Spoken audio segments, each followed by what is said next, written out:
रामपुर कस्बे की धूप भरी दोपहर थी। सूरज जैसे आग बरस रहा था। मीरा अपने आंचल से बार बार अपना पसीना पोंछती, लेकिन उसकी चिंता पसीने से नहीं, घर पर बुखार में तप रहे 7 साल के बेटे रोहन की वजह से थी।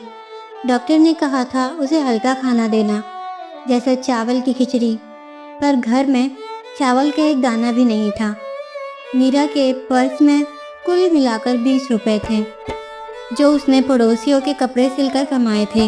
हिम्मत करके वो कस्बे के सबसे बड़े किराना स्टोर धर्मपाल एंड सन्स की तरफ चल पड़ी। इस दुकान का मालिक सेठ धर्मपाल जितना अमीर था उतना ही बदतमीज और कंजूस भी। मीरा जानती थी कि 1 किलो चावल 25 रुपए से कम नहीं आएंगे, पर उसके पास कोई और रास्ता नहीं था।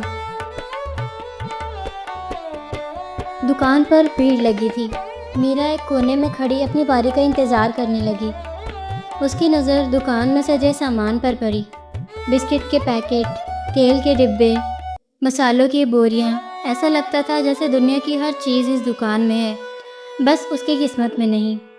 हाँ, क्या चाहिए? सेठ धर्मपाल ने उसे देखकर नाक सिकोड़ते हुए पूछा। उसकी आवाज़ में हमेशा गरीबों के लिए एक नफ़रत झलकती थी। सेठ जी, 1 किलो चावल दे दो, मीरा ने धीमी आवाज़ में कहा। धर्मपाल ने बिना उसकी तरफ देखे एक लड़के को चावल तोलने का इशारा किया।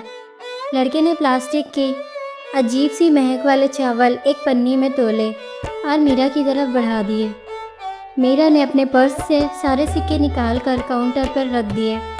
सेठ जी, ये 20 रुपये हैं, बाकी के 5 रुपये मैं कल सुबह दे जाऊंगी। रोहन बहुत बीमार है, उसके लिए खिचड़ी बनानी है। धर्मपाल की नज़र जैसे ही सिक्कों पर पड़ी, उसका चेहरा गुस्से से लाल हो गया। 5 रुपए भिखारी समझा है? हर दूसरे दिन आ जाती है उधार मांगने। न शक्ल अच्छी न किस्मत, चल भाग यहाँ से। मीरा की आंखों में आंसू आ गए। सेठ जी, प्लीज़, बच्चा भूखा है, कल पक्का दे दूँगी। मैंने कहा ना, दफ़ा हो जाए यहाँ से। धर्मपाल ने कुर्सी से उठा। उसने मीरा के हाथ से चावल की पन्नी छीनने की कोशिश की। मीरा ने उसे कस कर पकड़ लिया। इस खींचातानी में धर्मपाल ने उसे ज़ोर से धक्का दे दिया। छोड़ इसे मनहूस। मीरा अपना बैलेंस नहीं संभाल पाई और दुकान के बाहर सड़क की धूल में गिर पड़ी। चावल की पन्नी उसके हाथ से छूटकर फट गई और सारे चावल ज़मीन पर बिखर गए। धर्मपाल के दुकान पर खड़े लोग हंसने लगे। किसी ने उसकी मदद नहीं की। ये धक्का सिर्फ मीरा के शरीर पर नहीं, उसके स्वाभिमान पर लगा था। ज़मीन पर पड़े चावल के दानों के साथ उसकी हिम्मत और उम्मीद भी बिखर गई थी। रोते हुए वो उन चावलों के दानों को देख रही थी, जिन्हें अब चिड़िया और कुत्ते खा रहे थे। अपनी बेइज्जती और लाचारी का बोझ उठाए वो खाली हाथ अपने घर की तरफ चल पड़ी। घर में रोहन उसे देखकर मुस्कुराया। माँ, खिचड़ी बन गई। मीरा उसके माथे को चूमकर अपने आंसुओं को पीते हुए बोली, बस अभी बनाती हूँ मेरा राजा बेटा। उसने पानी गर्म किया और रोहन को वही पिलाकर सुला दिया। खुद एक कोने में बैठकर वो फूट फूट कर रोने लगी। उसे समझ नहीं आ रहा था कि ऐसी क्या गलती की उसने जो उसे इतनी बड़ी सज़ा मिल रही है। तभी दरवाजे पर दस्तक हुई। उसकी पड़ोसन शांति अम्मा खड़ी थी। शांति अम्मा एक बुज़ुर्ग औरत थी, जिनके चेहरे पर तजुर्बे की झुर्रियाँ साफ दिखती थी। उसने मीरा को रोते हुए देख लिया था। क्या हुआ मीरा बेटी, रो क्यों रही है? शांति अम्मा ने उसके सर पर हाथ फेरते हुए पूछा। मीरा ने रोते रोते सारी बात बता दी। शांति अम्मा की आंखों में गुस्सा आ गया। वो धर्मपाल पापी है, राक्षस है वो। उसकी दुकान पाप की बुनियाद पर खड़ी है, तो चिंता मत कर। शांति अम्मा अपने घर आई और एक कटोरे में चावल और दाल लेकर आई। ले, पहले रोहन के लिए खिचड़ी बना दे। मीरा ने उनके पैर छू लिए। उस रात जब रोहन गर्मा गर्म खिचड़ी खा रहा था, मीरा को थोड़ा सुकून मिला, लेकिन उसके दिल में बेइज्जती की आग अब भी जल रही थी। खाने के बाद शांति अम्मा उसके पास बैठी। मीरा, कब तक ऐसे दूसरों के टुकड़ों पर जिएगी? कब तक अपनी बेइज्जती सहेगी? मैं क्या करूं अम्मा? मैं एक अनपढ़ गरीब औरत हूँ। मीरा ने उम्मीद हारते हुए कहा। अनपढ़ है पर हुनर वाली है। तेरे हाथों में जादू है बेटी। शांति अम्मा ने कहा। तेरे जैसा स्वाद वाला खाना मैंने आज तक नहीं खाया। ये तो कुछ भी बनाती है तो उसमें सिर्फ मसाला नहीं, अपना दिल डालती है। मीरा ने उनकी तरफ देखा। क्यों नहीं तू उस धर्मपाल के दुकान के सामने ही अपनी किस्मत की दुकान खोलती? शांति अम्मा की आंखों में एक चमक थी। एक छोटा सा ठेला लगा, सिर्फ एक चीज़ बना, राजमा चावल। देखना, रामपुर के लोग उस पापी के चावल भूल जाएंगे और तेरे हाथ के बने राजमा चावल खाएंगे। मीरा को ये बात सुनकर झटका लगा। ठेला? मैं? पर अम्मा, मेरे पास तो पैसों की चिंता मत कर। शांति अम्मा अंदर गई और एक पुरानी सी पोटली उठा लाई। उसने पोटली खोली और कुछ मुड़े तुड़े नोट मीरा के हाथ पर रख दिए। ये 500 रुपये हैं, मैंने अपनी बेटी के लिए जोड़े थे, पर अब तू ही मेरी बेटी है। उठ मीरा, रोने का वक्त ख़त्म हो गया। अब उनको रुलाने का वक्त है जिन्होंने तेरे आंसू निकाले हैं। मीरा उन पैसों को और शांति अम्मा के चेहरे को देखती रही। उसकी आंखों में अब आंसू नहीं थे। धर्मपाल के धक्के ने उसे ज़मीन पर गिरा दिया था, लेकिन शांति अम्मा के इस विश्वास ने उसे उस ज़मीन से उठाकर आसमान छूने की हिम्मत दे दी थी। उसने पैसों को कस के अपनी मुट्ठी में बंद कर लिया। उसने अपने सोते हुए बेटे की तरफ देखा। एक नई हिम्मत, एक नया जोश उसके अंदर जाग उठा। ये सिर्फ पेट पालने की लड़ाई नहीं थी, ये अब स्वाभिमान की लड़ाई थी। अगले दिन रामपुर कस्बे ने एक नया नज़ारा देखा। सेठ धर्मपाल की चमकती हुई दुकान के ठीक सामने सड़क के उस पार एक छोटी सी टेबल पर मीरा अपना ठेला लगा चुकी थी। उसके पास बस एक गैस का चूल्हा, एक बड़ा सा पतीला राजमा से भरा हुआ और दूसरा गर्मा गर्म चावल से। मीरा ने एक साफ सुथरी साड़ी पहनी और उसके चेहरे पर घबराहट के साथ साथ एक नई जिद साफ दिख रही थी। धर्मपाल ने जैसे ही मीरा को देखा, वो और उसके कर्मचारी ज़ोर ज़ोर से हंसने लगे। अरे देखो, भिकारन अब हलवाई बनेगी, उसने ताना कसा। 2 दिन में जब मक्खियों के सिवा कोई नहीं आएगा तब पता चलेगा। मीरा ने उसकी बात अनसुनी कर दी। उसका पूरा ध्यान अपने काम पर था। राजमा की खुशबू धीरे धीरे हवा में फैलने लगी। लोग आते जाते अजीब नज़रों से मीरा के ठेले को देखते। कई घंटे बीत गए, मीरा का एक भी कस्टमर नहीं आया। उसका दिल डूबने लगा। उसे लगा शायद शांति अम्मा की बात गलत थी। तभी एक रिक्शा वाला जो धूप से परेशान होकर एक पेड़ के नीचे बैठा था, उस खुशबू से खींचा चला आया। बहन जी, कितने का है? उसने पूछा। बस 10 रुपये की प्लेट भैया, मीरा ने उम्मीद भरी आवाज़ में कहा। रिक्शा वाले ने 10 रुपये दिए और मीरा ने उसे एक प्लेट गर्मा गर्म राजमा चावल सर्व किए। उसने पहला निवाला खाया और उसकी आंखें खुशी से बड़ी हो गई। वाह, ऐसा स्वाद तो घर पर भी नहीं मिलता। एकदम माँ के हाथ का खाना लग रहा है। उस दिन मीरा की कुल कमाई 30 रुपये हुई, पर उसकी हिम्मत लाखों की हो गई।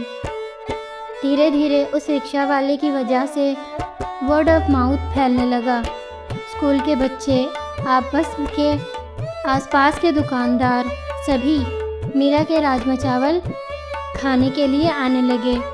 मीरा की सफाई, उसका प्यार से सर्व करना और सबसे बढ़कर उसके हाथों का जादू लोगों को पसंद आने लगा।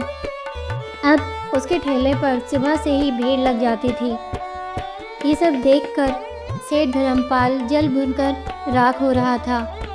उसकी दुकान की रौनक मीरा के ठेले के आगे फीकी पड़ने लगी थी। उसका गुस्सा और उसका अहंकार दोनों एक चोट पहुंच रही थी। एक औरत जिसे उसने धक्के देकर भगाया था, आज उसकी आंखों के सामने तरक्की कर रही थी। उसने मीरा को परेशान करने के नए नए तरीके निकाले। कभी अपने लड़कों से कहकर उसके ठेले के आगे कूड़ा फेंकवाता, तो कभी कस्टमर के झगड़ा करवाता। पर मीरा ने सब्र से काम लिया। उसने झगड़ा नहीं किया, बस अपना काम और अच्छे से किया। जब इन छोटी मोटी हरकतों से काम नहीं बना तो धर्मपाल ने अपना सबसे बड़ा पत्ता फेंका। उसने म्युनिसिपल कॉरपोरेशन में अपने जान पहचान वाले ऑफिसर को फ़ोन किया। मेरी दुकान के सामने एक औरत ने इलीगल ठेला लगा रखा है, उसको कल के कल हटाओ। अगले दिन जब मीरा अपना ठेला लगा रही थी तभी म्युनिसिपल की गाड़ी आकर रुकी। 2 ऑफिसर उतरे और आते ही मीरा पर चिल्लाने लगे, ए औरत, ये क्या लगा रखा है? किससे पूछ कर यहाँ दुकान खोली? चलो हटाओ ये सब। बड़े ऑफिसर ने रौब झाड़ते हुए कहा।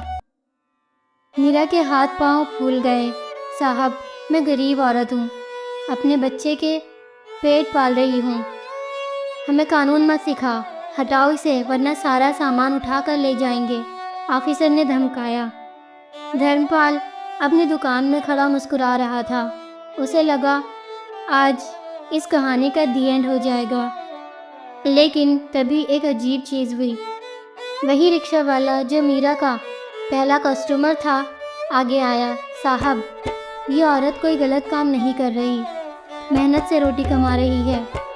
इनके जैसा साफ और अच्छा खाना पूरे रामपुर में कहीं नहीं मिलता। उसके बाद एक और आवाज़ आई, हाँ साहब, हम सब यहाँ रोज़ खाते हैं, हमारी बहन जी को परेशान मत करो। देखते ही देखते स्टूडेंट्स, दुकानदार सब सामने आकर खड़े हो गए। उन्होंने एक ह्यूमन चैन बना ली। शांति अम्मा भी लाठी टेकती हुई आगे आई। ऑफिसर साहब, इस औरत को एक पापी के कहने पर तंग मत करो, अगर इसका ठेला हटा तो हम सब मिलकर प्रोटेस्ट करेंगे। ये पब्लिक सपोर्ट देखकर ऑफिसर के पसीने छूट गए। धर्मपाल का चेहरा गुस्से से काला पड़ गया। उसका प्लान फेल हो चुका था। ऑफिसर मीरा को जल्दी से लाइसेंस बनवा लेने की हिदायत देकर वहां से चले गए। उस दिन मीरा को एहसास हुआ कि उसने सिर्फ पैसे नहीं, लोगों का प्यार और इज्जत कमाई है। उसका बिजनेस और तेज़ी से बढ़ने लगा। 6 महीने में उसने पैसे जोड़कर धर्मपाल की दुकान से 2 दुकान छोड़कर एक छोटी सी पक्की दुकान रेंट पर ले ली। उसने दुकान का नाम रखा माँ की रसोई। वक्त का पहिया घूमा। एक दिन मार्केट में फूड इंस्पेक्टर की टीम ने सरप्राइज रेड मारी। धर्मपाल की दुकान से मिलावटी मसाले, एक्सपायर हो चुके सामान और कम तोलने वाले बाट पकड़े गए। उसकी दुकान पर ताला लग गया और उस पर भारी जुर्माना लगा। कुछ दिनों बाद धर्मपाल, अब एक हारा हुआ और टूटा हुआ आदमी, अपनी बंद दुकान के सामने बैठा था। उसका सारा घमंड मिट्टी में मिल चुका था। तभी माँ की रसोई से खुशबू आई। उसे अपनी भूख का एहसास हुआ। लाचारी में वो उठा और मीरा की दुकान के सामने आकर खड़ा हो गया। मीरा कस्टमर्स को सर्व कर रही थी। उसकी नज़र धर्मपाल पर पड़ी। उनकी आंखें मिली। धर्मपाल ने शर्म से नज़रें झुका ली। मीरा ने अपने स्टाफ को इशारा किया। एक लड़का एक प्लेट में गर्मा गर्म राजमा चावल लेकर धर्मपाल के पास आ गया। ये आपके लिए है, मीरा जी ने भेजा है, पैसे नहीं चाहिए, लड़के ने कहा। धर्मपाल ने प्लेट की तरफ देखा और फिर मीरा की तरफ। मीरा की आंखों में गुस्सा या नफरत नहीं, सिर्फ शांति थी। उसने हल्की सी मुस्कान के साथ सिर हिलाया। मीरा ने उसे सबक सिखाया था, लेकिन बदला लेकर नहीं, बल्कि कहीं ज़्यादा बड़ा बनकर। उसकी जीत धर्मपाल की हार में नहीं, अपनी कामयाबी में थी। उस दिन धर्मपाल ने सिर्फ राजमा चावल नहीं खाए, उसने इंसानियत और स्वाभिमान का स्वाद भी चखा, जो शायद वो पहले कई सालों में भूल चुका था। और मीरा ने अपनी ज़िंदगी की नई शुरुआत की थी, जो उस ज़मीन पर पड़े बिखरे चावल से शुरू होकर स्वाभिमान की दहलीज तक पहुंची थी। दोस्तों, अगर ये कहानी आपको पसंद आई हो तो कमेंट में ज़रूर बताना। वीडियो को लाइक, शेयर और चैनल को सब्सक्राइब ज़रूर करना। मिलते हैं अगले वीडियो में। धन्यवाद।